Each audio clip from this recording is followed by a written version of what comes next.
అదేవిధంగా సౌత్ ఇండియాలోనే మొట్టమొదటి solar, wind, battery storage integrated project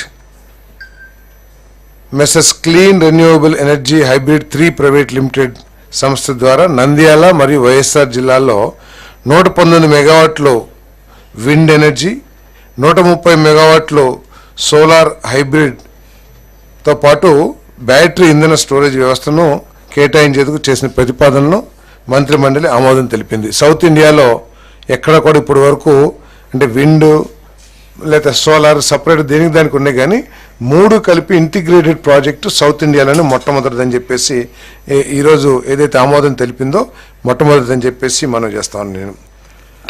అదేవిధంగా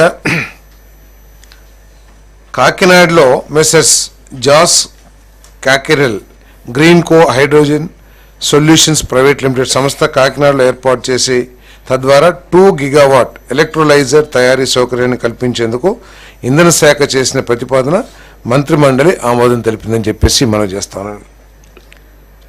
మరి టాటా పవర్స్ కర్నూలు జిల్లా పత్తికొండ మండలం హోసూరు మరియు పెద్ద హుబిటి గ్రామాల్లో Tata power renewable energy limited సంస్థ ద్వారా 400 మెగావాట్ల సోలార్ ఇంధన సామర్థ్యాన్ని కల్పించేందుకు చేసిన ప్రతిపాదనకు మంత్రిమండలి ఆమోదం తెలిపింది. దీనికి కావాల్సిన భూమిని టాటా పవరే ప్రొక్యూర్ చేసుకుంటుంది. ప్రభుత్వం తరపు నుంచి ఎక్కడ కూడా ల్యాండ్ ఇచ్చే ప్రతిపాదన లేదు. దీని మూలంగా 2000 కోట్ల పెట్టుబడి అంటే 400 megawatts at 5 crores per megawatt 2000 కోట్ల పెట్టుబడి మన రాష్ట్రానికి రానున్నది. అదేవిధంగా 1380 మందికి ఉద్యోగ అవకాశాలు దీని ద్వారా లభిస్తాయని చెప్పేసి కూడా నేను మనవి చేస్తా ఉన్నాను.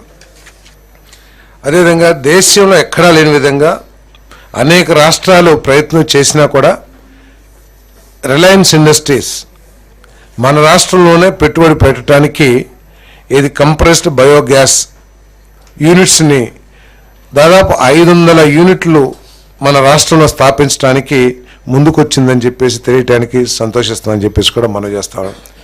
తద్వారా 65,000 కోట్ల రూపాయలు పెట్టుబడి, అదేవిధంగా 2.5 లక్షల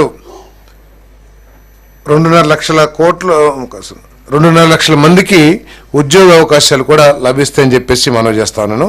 11,000 మెట్రిక్ టన్నులు కంప్రెస్డ్ బయోగ్యాస్ తయారీ అవుతుందని చెప్పేసి కూడా తెలియజేస్తాం. దీంట్లో ఏంటంటే ఇప్పుడు దాకా మనందరం కూడా ఈజ్ ఆఫ్ డూయింగ్ బిజినెస్ గురించి ఈ పారిశ్రామిక రంగాల్లో ఈ ప్రపంచంలో డిస్కస్ చేస్తూ ఉండేవాళ్ళు. ఈజ్ ఆఫ్ డూయింగ్ బిజినెస్లో మాకు ఫస్ట్ ర్యాంక్లో ఉన్నాం లేకపోతే సెకండ్ ర్యాంక్లో